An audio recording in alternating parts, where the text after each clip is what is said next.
La música de Harry Fraud. Glamps in the matrix. Your life turning flipping pages. All the real talent behind them cages. Thanks for tuning in to Overtime Live Sports Bet Radio, coming at you live from the Gulf Coast. Thank you to our sponsors, TeamSpadesPoker.com, GilbertYoungArt.com. You can book your poker party today, or just design your house with some fine art. So it's that time of the year again. We're going into our fantasy football season.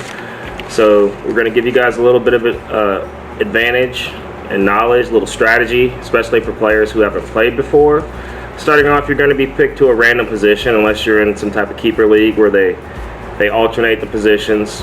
So we're going to do everything based on like a 10-person league, give you an idea of what you're looking for. But in a season like this year, you know, every year is going to change depending on who gets drafted, who remains in the league, who retires, injuries. Injuries are a big part of it. So for the 2022 year so far, running backs are going to be your first priority. You're coming into a draft with some injuries to be worried about. Like a few of the top 5, top 10 running backs are coming back from some pretty serious injuries, but you still want to target them, especially in a PPR league, for being some of your highest scoring players. So you're looking at like Derrick Henry, Austin Eckler, Saquon coming off of injury, Dalvin Cook had a great year, McCaffrey injured every year, but still these are the positions that are really going to put you up the most points. So first off, you're going to be looking for running backs. Second of all, you're going to try to find a nice steady quarterback. He doesn't have to be a superstar. He doesn't have to be Aaron Rodgers or Tom Brady, but he's got to be able to get you those 20 plus points per game. You know, per game would be great. And then third off, you're going to be looking at wide receivers, tight ends, kickers. Those are things that literally can be changed throughout the season. Literally, even the wide receivers can be changed based on their matchups, which is, I'm going to tell you guys a secret about the matchup adjustment trick, you know, based on your current situation on whichever week, whoever you're facing.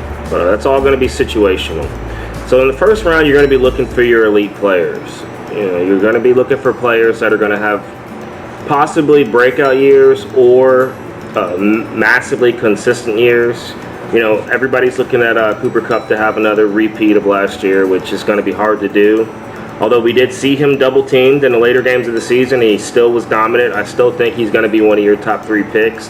Derrick Henry, who's obviously a beast, is going to be coming off of a serious injury that we haven't seen him perform otherwise. And based on his running style, it seems like Derrick Henry's the type of player that's going to maintain injured because he really runs hard, man. He doesn't want to go down. He's looking to jump. He's looking to knee people. Definitely the stiff arm. Derrick Henry's stiff arm highlights are all over the place.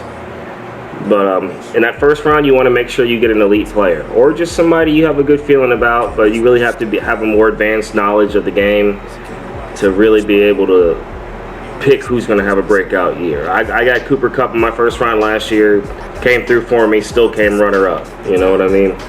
So position depth. When you're drafting your team based on your spot that you land in, you're going to have to build it. And that's the thing, like, you don't know what you're going into in the draft. That's why the draft's the most exciting part of the whole season. So you don't know what you're going into as far as position-wise. But the only good position to be in is probably first or last. Because first, you get the first selection of, you know, the total round, which means you get your player that you want every time. That last position gets 2 consecutive spots, or, you know, even 2 close together. Like, you want to really be late in there. If you're not first, you want to be in the last 3 because you can pick 2 players fast. Like, you can build a tandem. Like, if you were to get Kelsey and Pat Mahomes, or if you were to get like Matt Stafford and Cooper Kupp. So things like that you have to take into consideration when you're building your team. Like, you got to make sure your team is deep enough at certain spots, and you almost don't only need one quarterback because there's always going to be quarterbacks available unless you have, you know, a 30-person league. There's always going to be a quarterback available. So then you go to your sleepers. Sleepers are a very important part of fantasy football because they're usually going to be either old players or rookies, you know. So with the old players, you look at somebody like a Julio Jones that's going to Tampa Bay, might have a breakout season with the help of Tom Brady and the Tampa Bay staff. Or you look like Devontae Adams, you know, he's a little bit older. he's going to play with Derek Carr. Maybe Derek Carr, who likes to air the ball out, can do better than Aaron Rodgers. I don't think so. So I don't know. And then you look at your rookies. Green Bay's got a rookie wide receiver that has a lot of potential. He's probably going to be getting some minutes.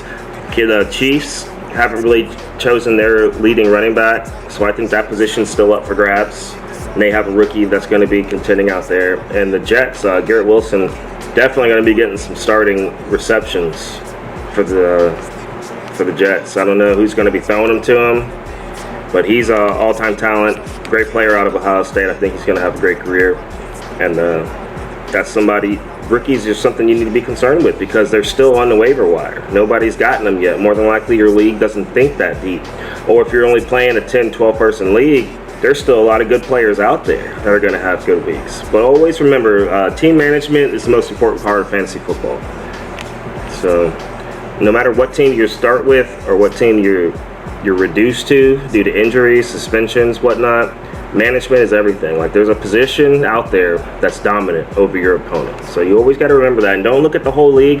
Look at the opponent you're playing that week. Because depending on what they have, you can really look to just get that W, which is more important than how you get it done. Okay? I lost in the Super Bowl last year in fantasy football because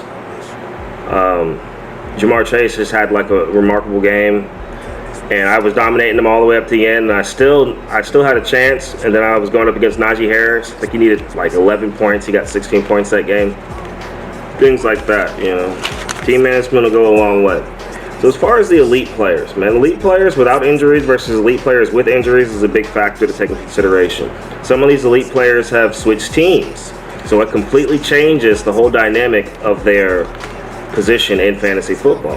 So you always have to take that into consideration because injuries and recovering from injuries are a serious factor. And then there's injury-prone players. If you look like a Derrick Henry, who is probably going to be injured the rest of his career because he's a heavy runner, man.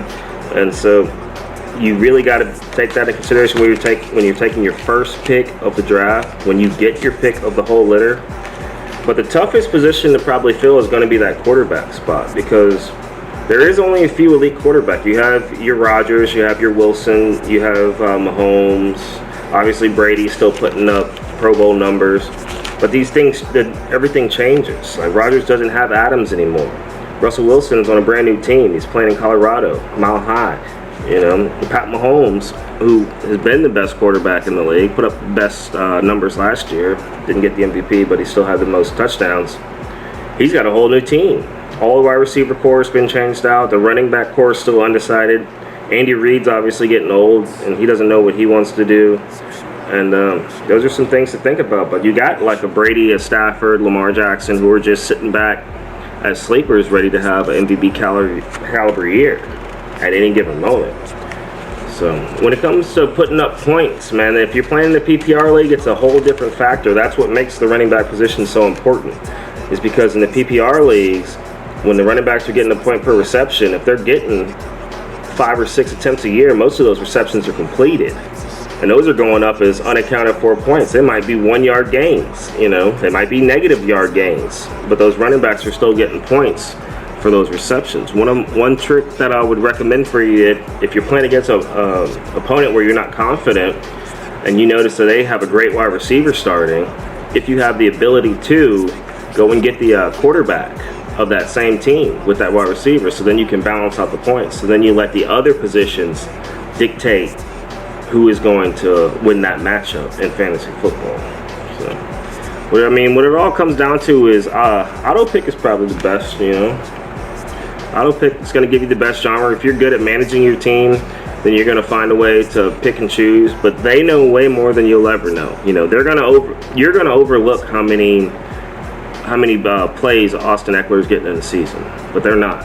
You know, this dude's out there getting more receptions than wide receivers, more rushing attempts than a lot of running backs in the league. So in that first round, you really got to look at like a Cooper Kupp or Jonathan Taylor, obviously. Those are probably going to be the 2 picks. You can go to some of the elite quarterbacks. People were putting Derrick Henry up there. Jamar Chase, I don't see him having as big of a year as last year.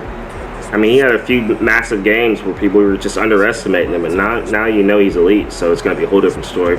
You can't stop Cooper Kupp, man. I could have got him. If I could have got him, I would have got him first pick this year. So, thank you guys for tuning in. I hope that helps you get started on your fantasy football picks. You probably got another week or two here before kickoff.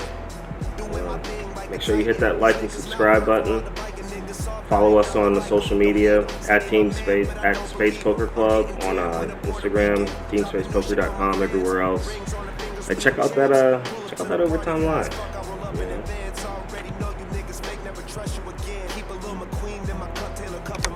Another red carpet event hit you up when I land. G-A-N-G-S-T-A, I gotta keep it gangsta.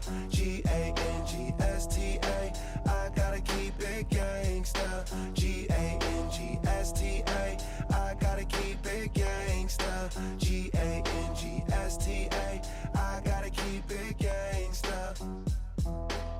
It's only we, bro. Relax. It's only weed.